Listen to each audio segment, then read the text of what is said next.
Spokane police are investigating a fatal shooting in East Spokane that got its start as a very public display of domestic violence. Witnesses say a man was assaulting a woman near 5th and Altamont when a Good Samaritan stopped to see if she needed help. KXLY4's Jeff Humphrey is there live with a look at what led to that Good Samaritan opening fire. Jeff?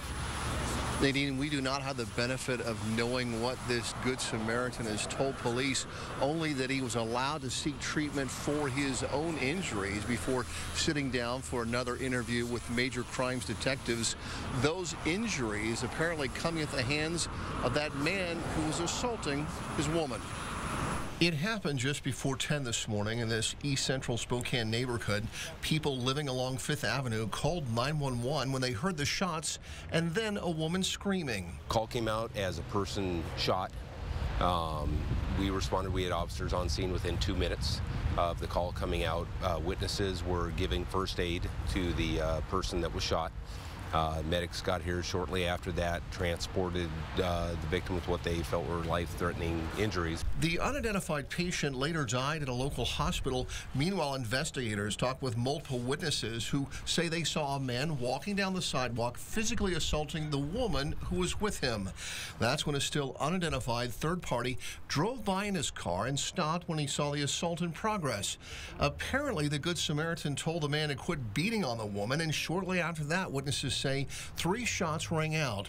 We don't know what led the Good Samaritan to believe that use of deadly force was justified, but we did see crime scene technicians recover a wooden club from the bushes where these 2 men had squared off with each other. We also know that the Good Samaritan had to be treated for his own injuries, and so he may be telling detectives that he was acting in self-defense. Our understanding, there was a male and a female. There was some sort of argument going on.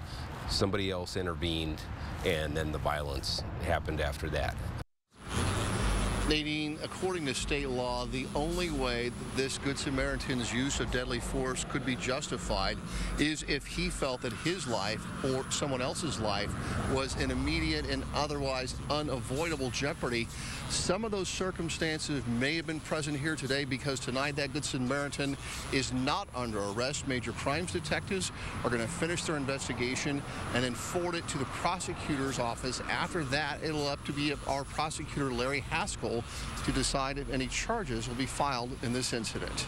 Reporting live in East Central Spokane, Jeff Humphrey, KXLY4.